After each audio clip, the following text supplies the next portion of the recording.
Muy bienvenidos, amados hermanos. Esta es una entrega más de Distorsiones de la Trinidad.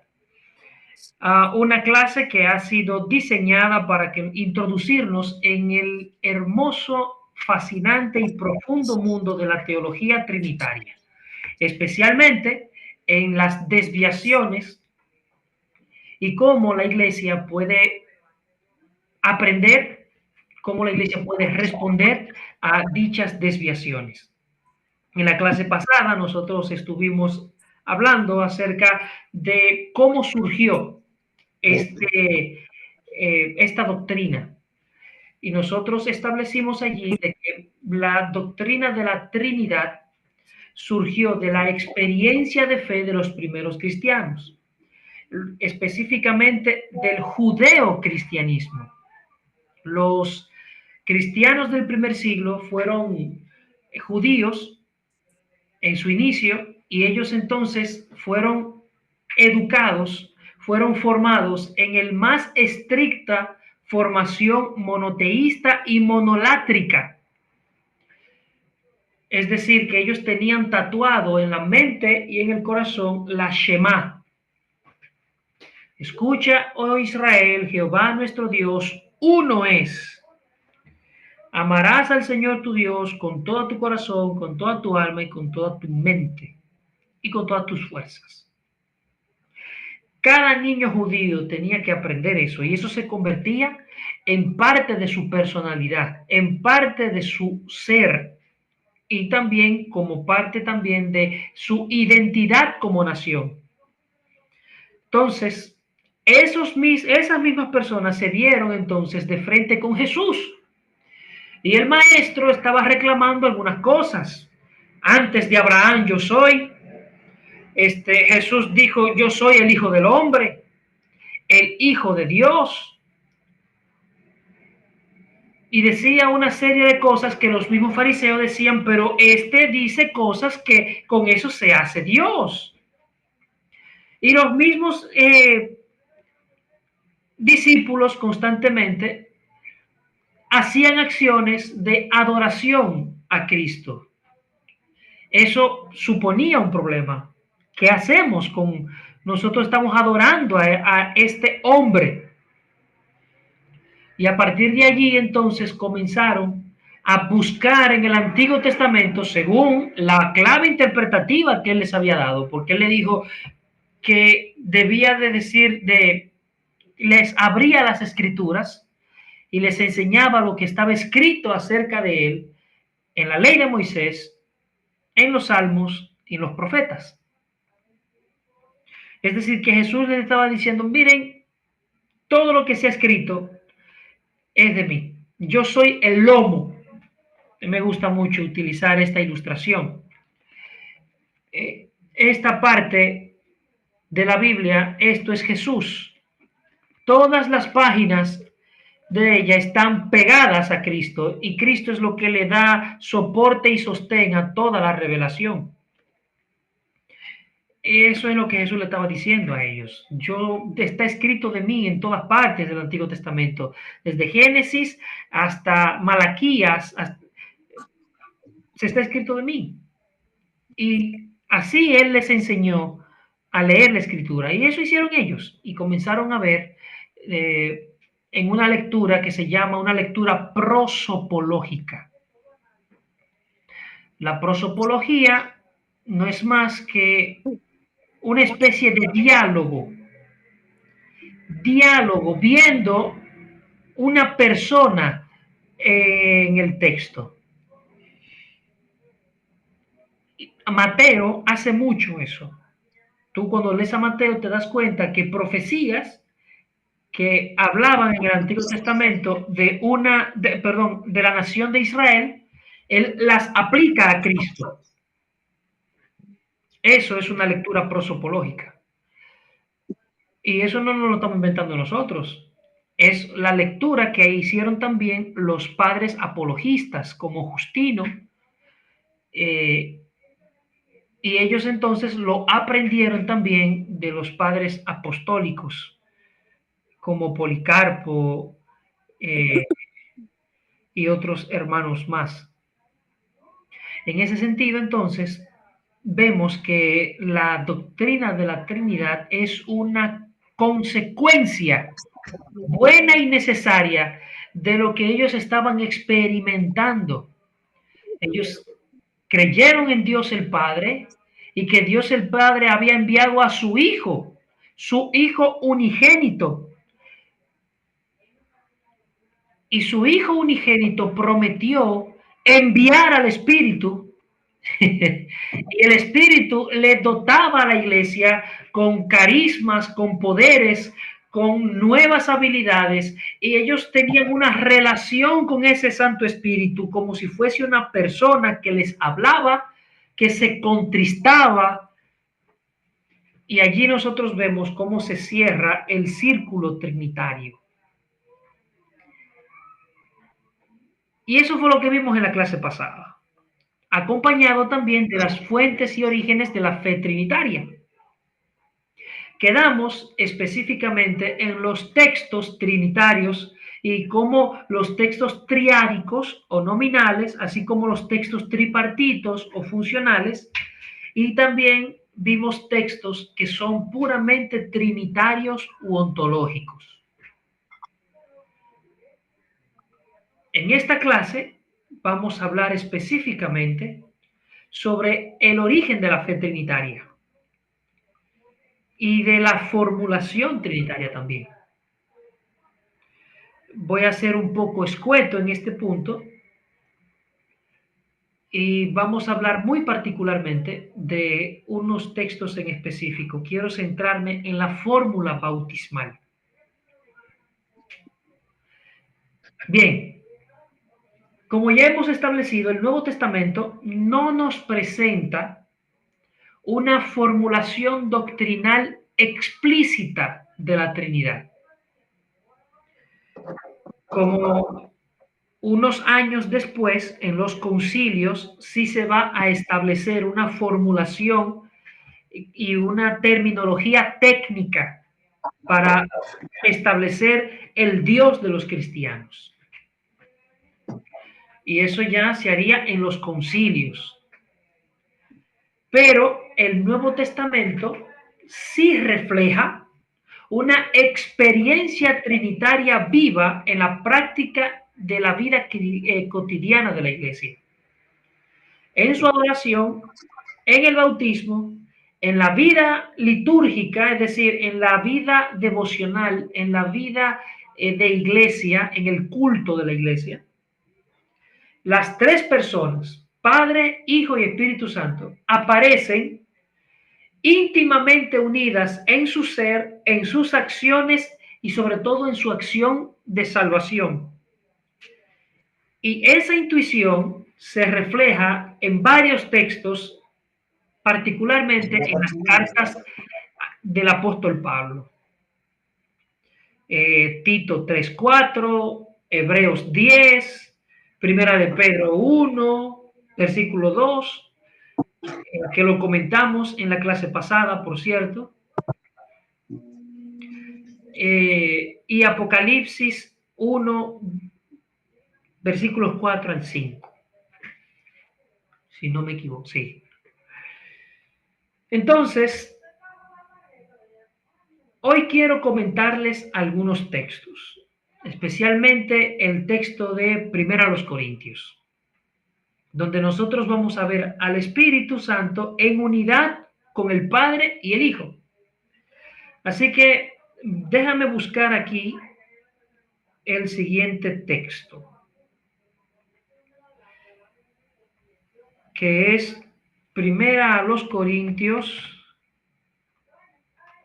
capítulo 2. Si quieres, puedes acompañarme.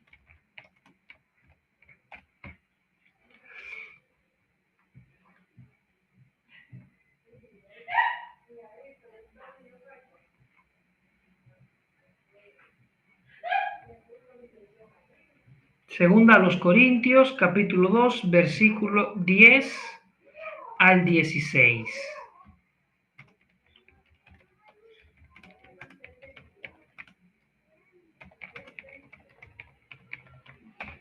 Bien.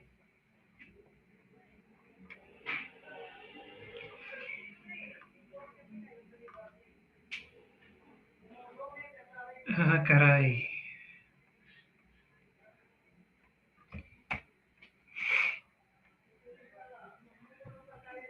Perdón, me abrió una versión en inglés. A mí me gusta mucho la Reina Valera 2015, porque trabaja encima del buen trabajo que hicieron y repararon los desperfectos que tenía la Valera 60. Dice así: pero a nosotros Dios nos las reveló por el Espíritu, porque el Espíritu todo lo escudriña, aún las cosas profundas de Dios. Pues ¿quién de los hombres conoce las cosas profundas del hombre, sino el Espíritu del hombre que está en él? Así también, nadie ha conocido las cosas profundas de Dios, sino del Espíritu de Dios. Y nosotros no hemos recibido el Espíritu de este mundo, sino el Espíritu que procede de Dios, para que conozcamos las cosas de Dios que nos ha dado gratuitamente. De estas cosas estamos hablando, no con las palabras enseñadas por la sabiduría humana, sino con las enseñadas por el Espíritu, interpretando lo espiritual por medios espirituales. Pero el hombre natural no acepta las cosas que son del Espíritu de Dios porque le son locura y no las puede comprender porque se las ha de discernir espiritualmente. En cambio, el hombre espiritual lo juzga todo, mientras que él no es juzgado por nadie, porque ¿quién conoció la mente del Señor? ¿Quién lo instruirá? Pero nosotros tenemos la mente de Cristo. Aquí el Espíritu conoce lo íntimo de Dios, actúa como la mente divina, permitiéndonos a nosotros participar de la sabiduría de Cristo y del Dios del Antiguo Testamento. Es decir, que el Padre, que es Dios, quien tiene la iniciativa de revelar, el Espíritu Santo aparece aquí como mediador de dicha revelación. No es un mensajero externo, sino que él escudriña las profundidades de Dios. ¿Por qué? Porque es Dios. Y aquí subraya la unidad y al mismo tiempo la distinción entre el Padre y el Espíritu, quien conoce perfectamente a Dios porque participa de su misma naturaleza. En el versículo 11 se establece un paralelismo, así como solo el espíritu humano conoce al hombre, solo por el Espíritu de Dios conoce a Dios. Entonces, el espíritu no solamente es una criatura ni un poder impersonal, sino una persona divina con conocimiento pleno del Padre. Y me gustan mucho las preguntas retóricas que hace el texto. ¿Quién conocerá a Dios? ¿Quién le dará? ¿Quién le instruirá? Es decir, que aquel que le escudriña tiene la misma categoría de Dios. No puede ser una criatura, no puede ser una fuerza impersonal. En el versículo 12, nosotros vemos aquí algo interesante. Y es que este espíritu que proviene, que procede de Dios, es santo. Y nos introduce en el conocimiento de los dones del Padre. Y esos dones son plenamente revelados en Cristo, quien es la gracia misma del Padre. Y aquí entonces nos insinúa la acción conjunta del Padre que da, el Hijo que es el regalo y el Espíritu Santo que es quien nos permite comprender todas las riquezas que abundan en la herencia que Dios nos ha dado gratuitamente.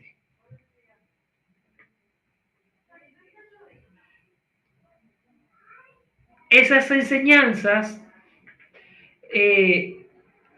cristiana propiamente, auténtica, no solamente no es humana, sino que procede, es inspirada por el Espíritu de Dios. Por eso dice, no hablamos con sabiduría humana, lo cual desde el inicio nos introduce y nos da una clave para refutar a aquellos que dicen que la Trinidad es una invención pagana. Aquí tenemos al apóstol Pablo desde el inicio diciendo que esto ha sido revelado, le ha sido revelado a él directamente del Espíritu. Él no ha utilizado ninguna categoría filosófica. Es al contrario. Es una revelación directa de Dios la cual nos está dando.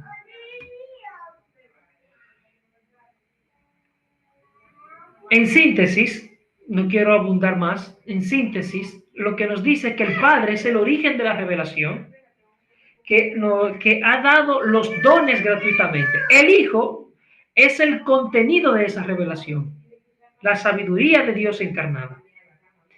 Y el Espíritu Santo es el que revela, enseña, escudriña, transforma y da acceso a la mente de Cristo.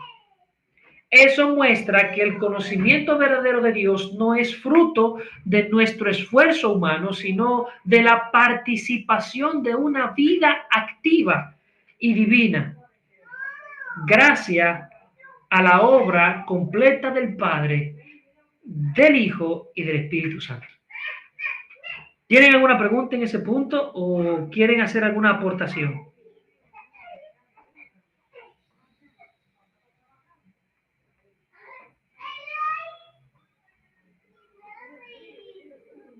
Bien. Entonces, procederemos con ahí mismo, 1 Corintios, pero en el capítulo 6, versículos 15 al 20. Acá, este pasaje trata sobre la pureza del cuerpo y advierte contra la fornicación, recordando que nuestros cuerpos son miembros de Cristo, templos del Espíritu Santo y que hemos sido comprados por precio. En el versículo 5, que 15, establece, ¿no sabéis que vuestros cuerpos son miembros de Cristo? Aquí Cristo está íntimamente unido a los creyentes y Pablo habla no solo de una unión espiritual, sino corporativa y real. La clave trinitaria aquí es que este versículo afirma que el Hijo de Dios se ha unido a nosotros en cuerpo, es decir, la encarnación, y nos hace partes de su cuerpo, la iglesia. Al unirnos a Cristo, el creyente ya no se pertenece a sí mismo. Aquí el Espíritu habita en el creyente, haciendo de ellos templos sagrados que pertenecen tanto a Dios como a Cristo. Y esa unión espiritual tiene connotaciones en el matrimonio trinitario.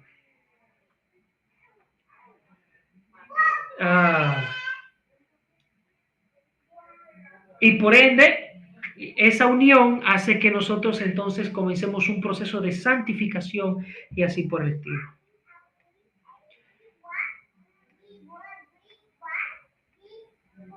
Continuando en la carta a los Corintios, podemos hablar de el capítulo 12. Aquí, en el capítulo 12, los versículos 4 al 12, y luego vamos a leer los versículos 27 al 28. Déjame yo establecerlos acá en el buscador. Son dos textos interesantes.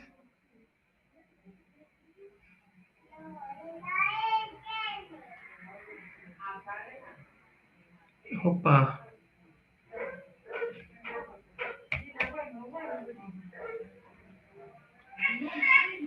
Ahora bien, hay diversidad de dones, pero el Espíritu es el mismo. Hay diversidad de ministerios, pero el Señor es el mismo. Noten eso. El Espíritu es el mismo, el Señor es el mismo. Y hay diversidad de operaciones, pero Dios, que hace todas las cosas en todos, es el mismo. Pero a cada uno le da la manifestación del Espíritu para provecho. Porque a este es dada por el Espíritu palabra de sabiduría, a otro palabra de ciencia, a uno mismo palabra de Espíritu, a otro por fe, pero a otro fe por el mismo Espíritu y a otro dones de sanidades por el mismo Espíritu, a otro el hacer milagros, a otro profecía, discernimiento de espíritus y diversos géneros de lenguas, a otros interpretación de esas lenguas, pero a todas estas cosas las hace uno y el mismo Espíritu, repartiendo cada uno en particular como él quiere. Versos 27. Vosotros pues sois el cuerpo de Cristo y miembros cada uno en particular. A unos puso Dios en la iglesia, primeramente apóstoles, luego profetas, los terceros maestros, luego los que hacen milagros, después los que sanan, los que ayunan, los que administran, los que tienen don de lenguas. Las acciones del Espíritu, de Cristo y del Padre aparecen integradas todas. Es decir, los dones carismáticos, tanto los ministerios y las operaciones, provienen de los tres, mostrando así una unidad funcional y ontológica en la santificación. Aquí el Espíritu da diversidad de dones, capacidades. En el versículo 5 aparece curios y asigna ministerios y funciones de servicio a la comunidad. Y Dios, el Padre, es quien actúa en todas las operaciones o manifestaciones. Aquí Pablo estructura la diversidad eclesial sobre una base trinitaria. El Espíritu da los dones, el Señor los ministerios y el Padre la eficacia de dichas obras. Disculpen un momentito.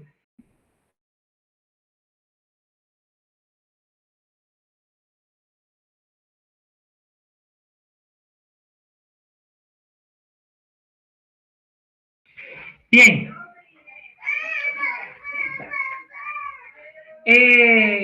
Ahora quiero concentrarme, mis amados, en la fórmula bautismal de Mateo 28:19. Un texto que todos conocemos y creo que es necesario que lo comentemos ampliamente. ¿Por qué? Porque es el texto favorito de los unicitarios, de los judaizantes, atacándolo para desacreditar toda la carga trinitaria que tiene este texto. Miren, este texto es tan fundamental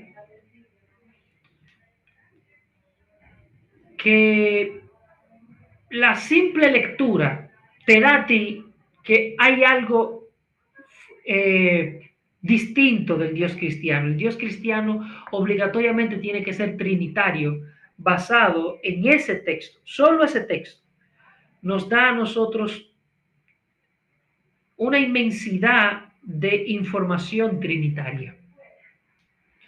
Vayan pues y hagan discípulos a todas las naciones, bautizándolos eisto onoma, en el nombre de, en singular, y precedido por una partícula que solamente se aplica a personas, no se aplica a elementos neutros, es decir, a objetos, a entidades, no, solamente esa construcción en el nombre de eisto onoma se refiere a personas.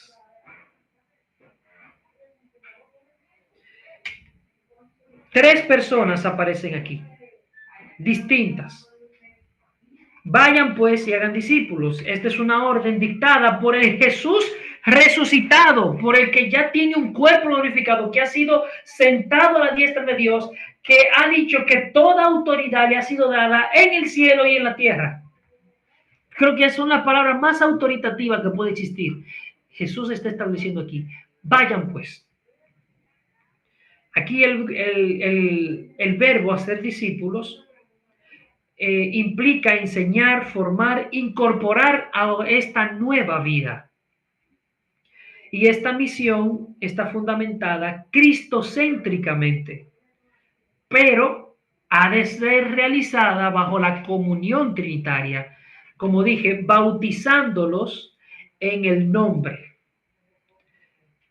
Y es interesante que está en singular, no en los nombres, sino en el nombre, como indiqué, eisto o noma. Eso subraya la unidad de Dios, un solo ser, una sola autoridad.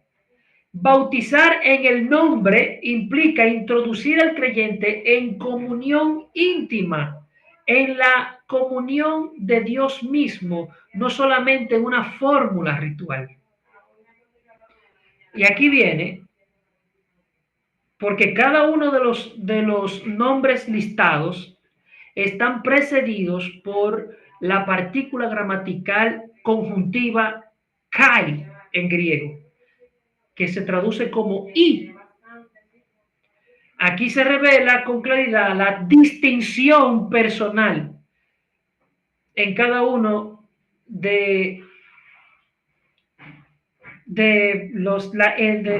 cada una de las personas divinas se ven reflejadas aquí, unidas en un solo nombre, es decir, en una misma naturaleza. El Padre es el origen de la misión, quien ha enviado en misión al Hijo y al Espíritu. El bautismo es quien adopta al creyente como hijo o hija, fundamentado, y nosotros podemos ver eso en Romanos 8:15. Denme un minuto.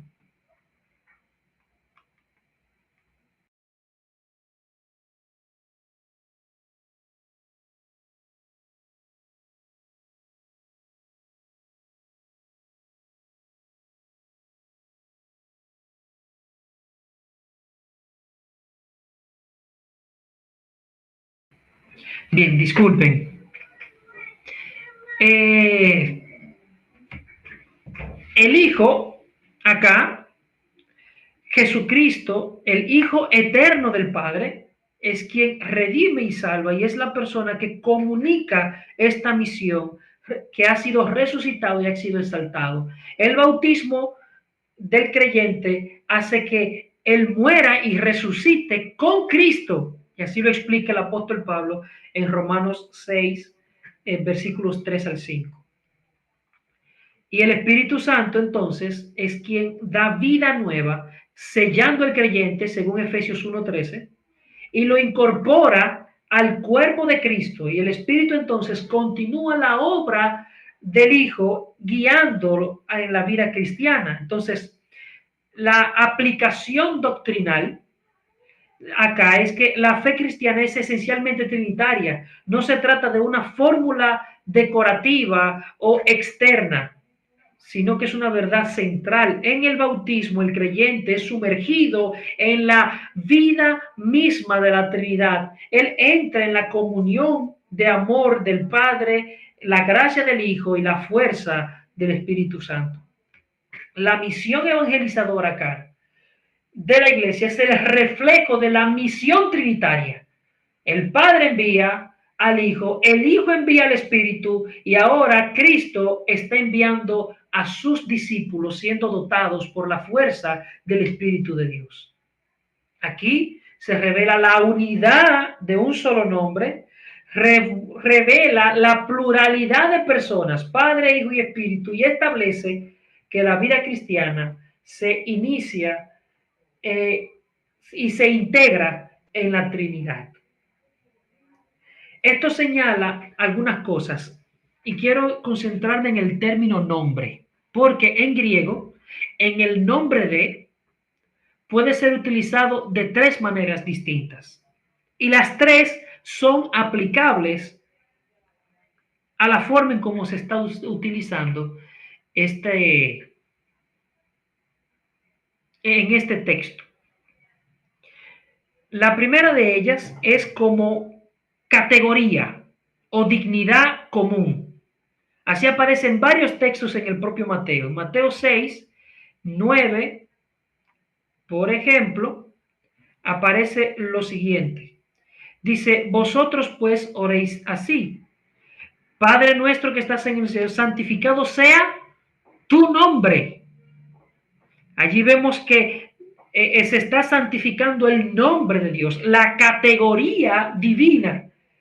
Allí nombre equivale a categoría. Lo mismo pasa en Mateo 10,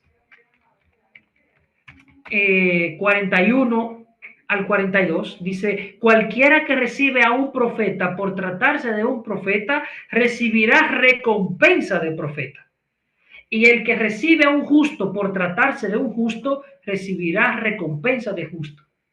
Y quien dé siquiera un vaso de agua fresca a uno de estos pequeños por tratarse de uno de mis discípulos, le aseguro que no perderá la recompensa.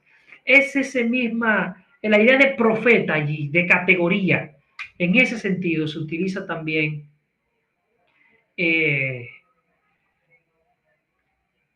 la idea de nombre. Lo mismo pasa en Mateo 24:5, cuando habla de los que vendrán falsamente en mi nombre, utilizando la categoría divina, muchos falsos cristos. Entonces, aquí la aplicación trinitaria sería que nombre se está utilizando según la categoría divina. Y eso entonces nos revela algo bastante interesante sobre cómo los tres listados allí están en la categoría de divinidad. Otra manera en cómo se utiliza la frase en nombre de en el Evangelio de Mateo es como pertenencia, como unión jurídica o representativa.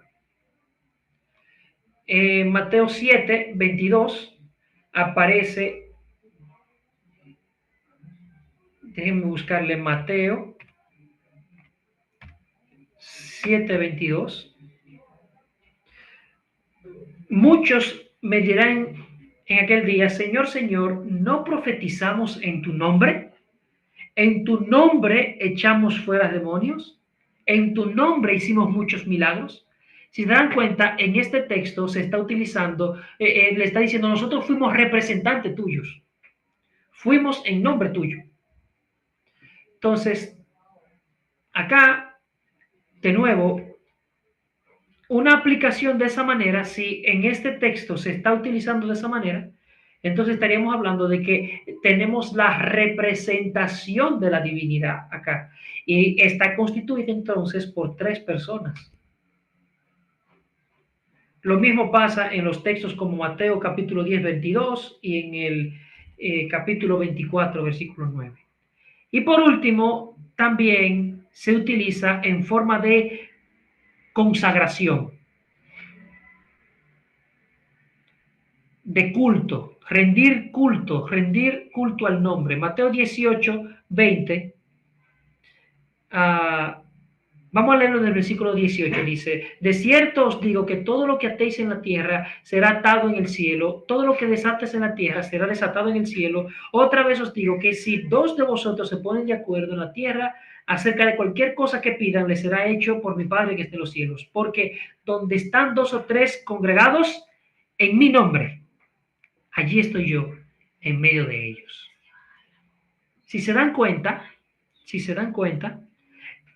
la frase siempre es utilizada de manera que nos revela algo de la divinidad, ya sea como categoría, ya sea como representación o como consagración. La frase encapsula la esencia divina. Pero entonces este texto nos está listando tres personas. Como ya les dije, la construcción gramatical solamente aplica a nombres de personas, no de objetos. Por eso es que los antitrinitarios odian este texto, lo odian con todo lo que usted no se puede imaginar. Y por ende, lo que hacen es apelar a la vieja confiable. ¿Cuál es la vieja confiable? Ese texto es espurio, no está en los manuscritos más antiguos, es una adición al texto bíblico por la Iglesia Católica que se le agregó porque la fórmula bautismal nunca fue en nombre de las tres divinas personas, sino que solamente fue en el nombre de Jesús. Ese es el argumento clásico de los unicitarios. ¿Cómo respondemos? Muy sencillo, muy fácil, con el peso de la evidencia.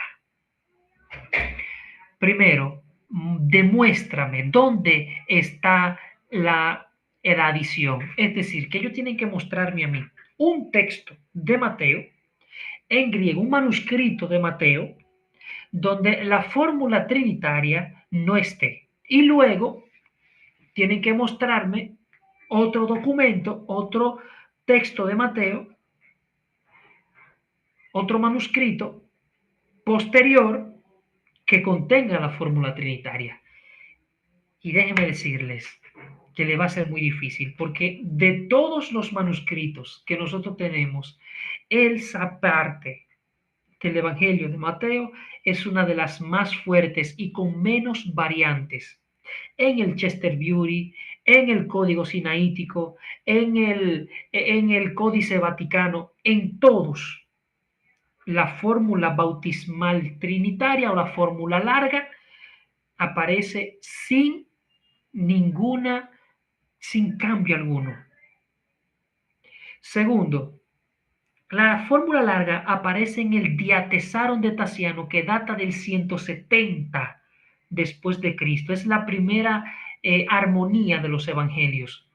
Diatesaron de Tasiano lo que hizo fue tomar porciones de todos los textos de los evangelios y crear uno solo. Es decir, él tomó el Mateo, Marcos, Lucas, Juan, los cuatro, e hizo y sintetizó un solo texto de los tres. Y allí aparece la fórmula larga.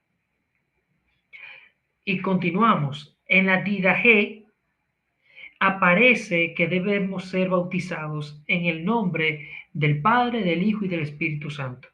¿Qué pasa? Que la Didache empezó a compilarse alrededor del año 70. Y ya para el 90 estaba completa. Es decir, que la Didache, la doctrina de los apóstoles, cuando fue recopilada, por lo menos habían varios apóstoles, entre ellos Juan, que estaban vivos.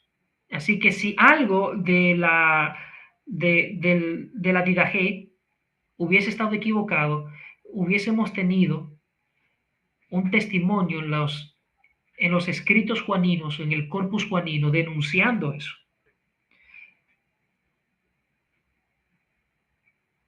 Si se dan cuenta, no hay forma alguna. La apelación más absurda, y de hecho hay un debate que tuve con un unicitario, lo pueden buscar así mismo, sobre la fórmula trinitaria, sobre la fórmula del bautismo, está en el canal de nuestro hermano Emmanuel, que está en este curso. Pueden buscarlo y allí abundo mucho más en cómo ese texto es fuertísimo y cómo explicamos también que en lo adelante, en los ejemplos que tenemos en el Nuevo Testamento de otros bautismos, se confirma, no son excluyentes. La fórmula trinitaria y la fórmula cristológica no son excluyentes, sino complementarias. En conclusión de esta primera parte, lo que tenemos aquí es que el bautismo es una consagración al culto trinitario, una unión espiritual y jurídica con la tríada divina, una adscripción a la categoría que une al Padre, al Hijo y al Espíritu. Eso subraya la profunda unidad de la diversidad de la Trinidad, donde los tres son distintos, pero participan plenamente con una misma dignidad. Bien, ahora nosotros pudiésemos hablar de los errores trinitarios primigenios. Desde los primeros días de la Iglesia, los cristianos enfrentaron una tensión teológica fundamental. ¿Cómo afirmar la plena divinidad de Jesús y del Espíritu Santo sin abandonar el monoteísmo del Antiguo Testamento? Eso es lo que yo les he repetido a ustedes desde el inicio de esta clase. la respuesta a esa pregunta es la Trinidad. Y la tensión que generó fue especialmente aguda para los cristianos judíos, quienes se aferraban a la unicidad de Dios, pero también experimentaban la divinidad de Jesús en sus vidas y en sus comunidades a medida que el cristianismo se expandía hacia el mundo greco-romano. Comenzaron a surgir diferentes intentos por explicar esa tensión, lo que derivó lamentablemente en los errores de explicación de esta experiencia. Inicialmente, estas desviaciones no surgieron de la malicia, sino del deseo de hacer coherente la fe cristiana dentro de los marcos intelectuales que existían. Y esos marcos eran el platonismo, el estoicismo o el racionalismo griego. Entonces, al tratar de preservar la verdad revelada sin caer en la contradicción lógica. Y allí entonces dos grandes tendencias se dieron y los errores trinitarios prenicenos se desarrollaron principalmente en estas dos direcciones opuestas. La primera de ellas fue el monarquismo o el modalismo. Los monarquianos más antiguos son llamados los logoi o los alogoi, o como le llamaba Epifanio de Salamina, que fue quien inventó el término, alogi. ¿Por qué? Porque ellos lo que decían sostenían una oposición a la doctrina del logos que nosotros podemos ver en el capítulo 1 del Evangelio de Juan. Incluso ellos denunciaban que el cuarto evangelio no fue escrito por el apóstol Juan, sino por Cerinto, que era un enemigo del apóstol Juan, que era un gnóstico, por cierto.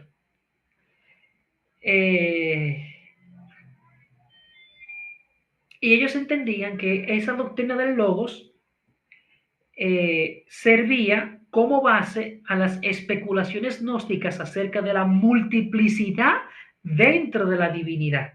Según los alogi, la divinidad de Cristo no puede ni debe distinguirse de ningún modo de la del Padre, pues tal distinción destruiría la monarquía de Dios.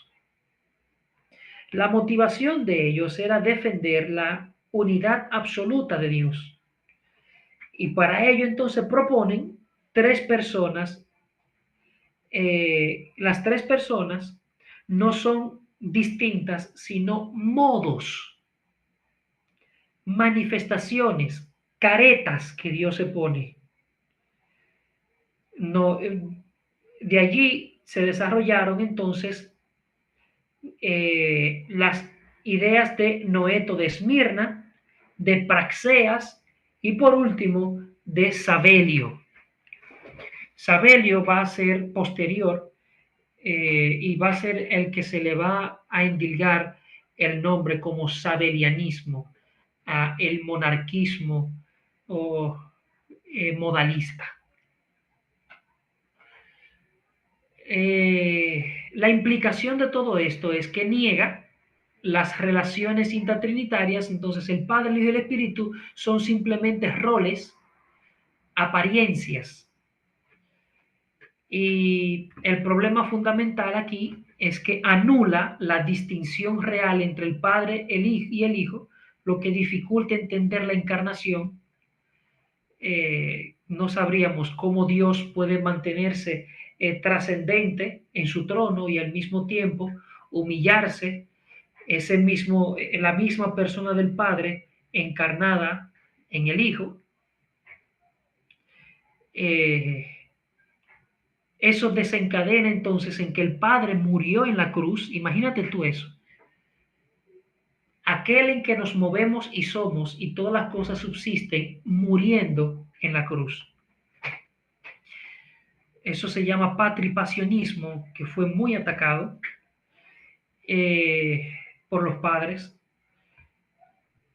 Y tampoco entenderíamos las oraciones de Jesús como dirigidas a otro que no es Él.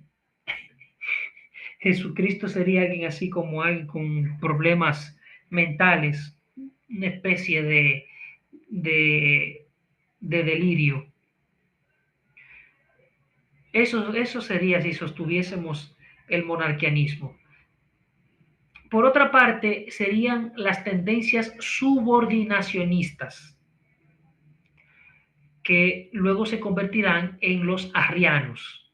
Aquí la idea era asegurar la jerarquía clara y comprensible dentro de la Trinidad usando categorías filosóficas, porque recuerden que Arrio es alejandrino, eh, y él utiliza categorías puramente filosóficas para tratar de establecer una coherencia.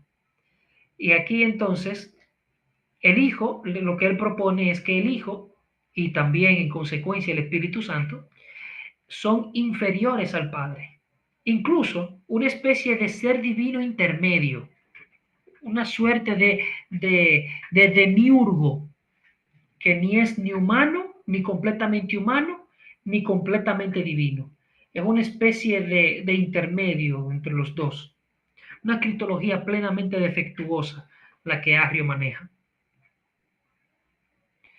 Eh, Incluso él establece que Jesucristo fue un hombre divinizado, un hombre al cual Dios le impuso divinidad, le inyectó divinidad.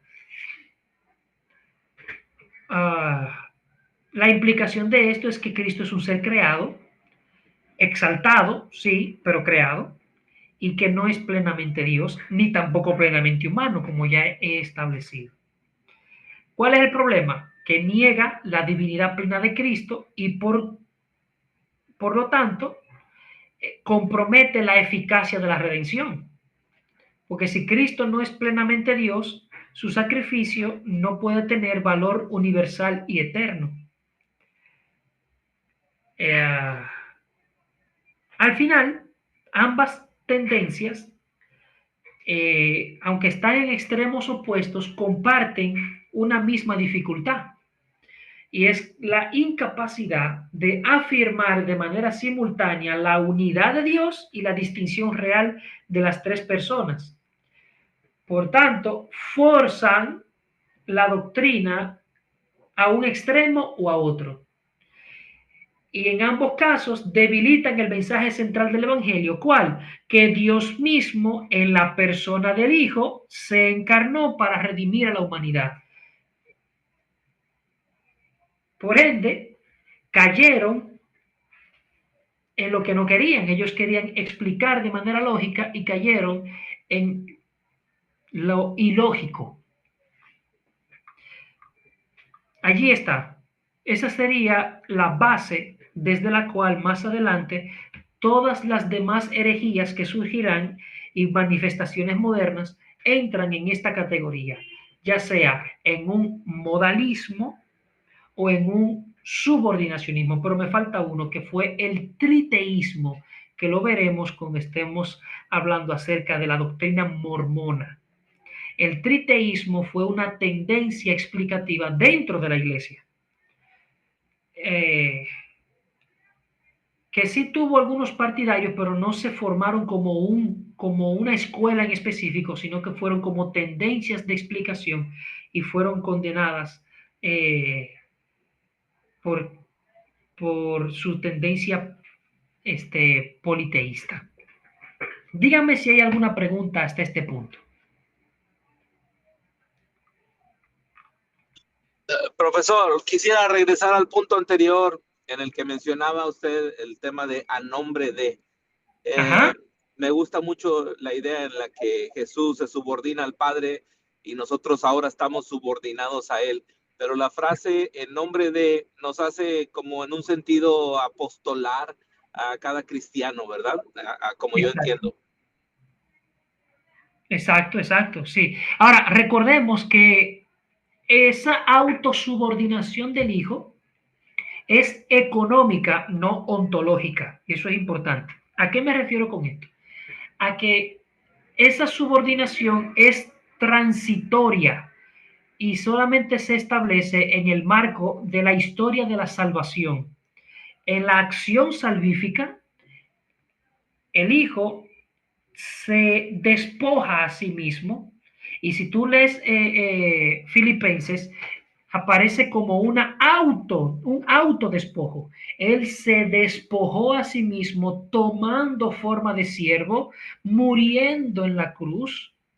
Si te das cuenta, es el mismo Hijo quien está haciendo todas estas acciones. Por eso hablo de autosubordinación en el acto de la salvación, pero ontológicamente no existe tal cosa como un subordinacionismo ontológico. De hecho, fue condenado como herejía el subordinacionismo ontológico. Sí, porque no es menor a Dios, por eso, ¿verdad? Exactamente. Siendo en forma de Dios, no tomó eso como cosa que aferrarse, sino que se despojó a sí mismo, tomando forma de siervo. Ahí está. Perfecto. Profesor, cuando era más pequeño había una costumbre en México, en las tiendas, anotaban en una tarjetita las cosas que pedías y tu mamá te mandaba y te decía, dile al señor de la tienda que te dé 1 kilo de huevos y que te los Sí. apunte en la tarjetita, right? Cuando íbamos en nombre de ella, En ¿verdad? nombre de ella, En nombre de ella. exactamente. Pero cuando queríamos robarle, que ella no nos mandaba, cuando poníamos en la tarjetita a nombre de ella. Entonces yo Sí, siempre hago la distinción en nombre de y a a nombre de. nombre de. Eh, excelente, excelente, excelente, excelente.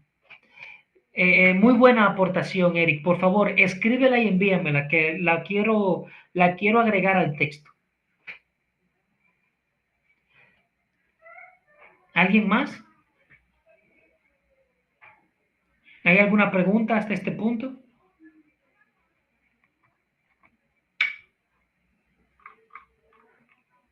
Bien, en ese sentido, entonces, yo quiero que hagamos un breve ejercicio. Ese ejercicio está en la primera parte, donde en el material dice reflexiona. Luego de leer la situación de aprendizaje, la historia de Shimón, un cristiano que me inventé del siglo I, un judeo cristiano del siglo I, yo puse dos preguntas allí y quisiera que termináramos la clase haciendo esa reflexión todos juntos. La primera de ellas es, ¿cómo crees que se sintieron los primeros seguidores judíos de Jesús al experimentar a Cristo resucitado y al Espíritu Santo? ¿Tú crees que hubo un conflicto interno en su fe monoteísta? Quiero que te pongas en los zapatos de un joven judío que está siendo evangelizado, que ha creído y que vio a Jesucristo sanar enfermos, devolverle la vista a los ciegos, que lo vio cuando murió en la cruz y también ahora lo está viendo como parte de estas 500 personas que lo está viendo levantarse hacia los cielos.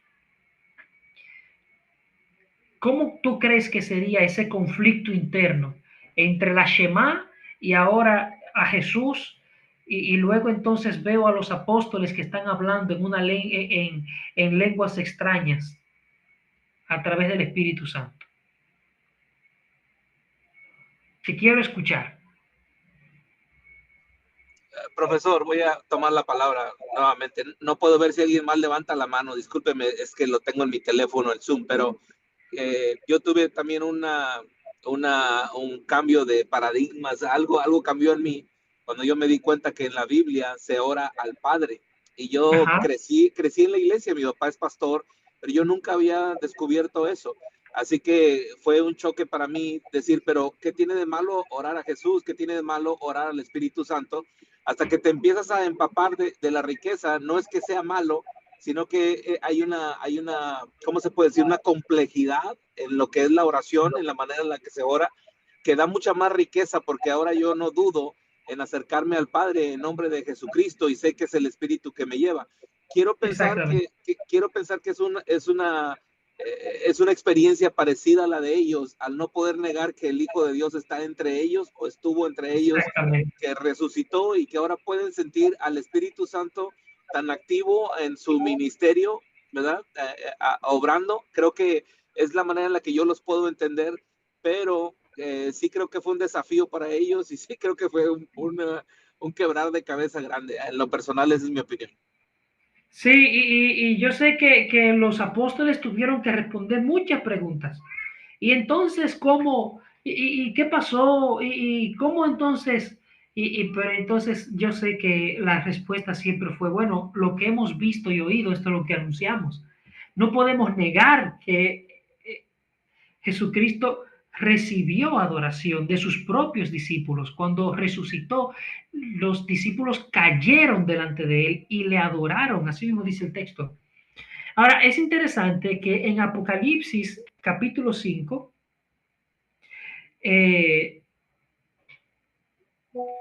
aparece el rollo y el cordero. Y nosotros vemos que los miles de millones en número que oraban y cantaban ese cántico nuevo diciendo, digno eres de tomar el libro, de abrir los sellos, porque tú fuiste inmolado y con tu sangre nos has redimido para Dios de todo linaje, lengua, pueblo y nación, y nos has hecho para nuestro Dios reyes y sacerdotes, y reinaremos sobre la tierra. Y miré y oí la voz de muchos ángeles alrededor del trono y de los seres vivientes y de los ancianos, y su número era miles de millones, que decían con gran voz, el Cordero que fue inmolado es digno de tomar el poder, las riquezas, la sabiduría, la fortaleza, la honra, la gloria, la alabanza y todo lo creado que está en el cielo y sobre la tierra y debajo de la tierra y en el mar y sobre todas las cosas. Y ellos al decir, oí decir, al que está sentado en el trono y al Cordero, sea la alabanza, la honra, la gloria, el poder por los siglos de los siglos. Y los cuatro seres vivientes decían amén y amén. ¿Qué está pasando aquí? Nosotros vemos que Jesucristo está recibiendo adoración en igualdad al Padre. El Cordero que fue inmolado está recibiendo la misma categoría de honor y de gloria que está recibiendo el que está sentado en el trono. ¿Qué pasa? Que las oraciones de los santos simbolizadas aquí mismo en el libro de Apocalipsis por el incienso, la copa de incienso, déjeme yo verlo dónde está el texto, le es presentada al Cordero, a él le es dada. Aquí mismo, y cuando hubo tomado el libro, los cuatro seres vivientes, versículo 8 del capítulo 5, y los 24 ancianos se postraron delante del Cordero, y todos tenían arpas y copas de oro llenas de incienso, que son las oraciones de los santos, y cantaban diciendo, porque ya les leí. Si se dan cuenta, oramos al Padre en el nombre de Cristo, pero al final esas oraciones son llevadas al Cordero.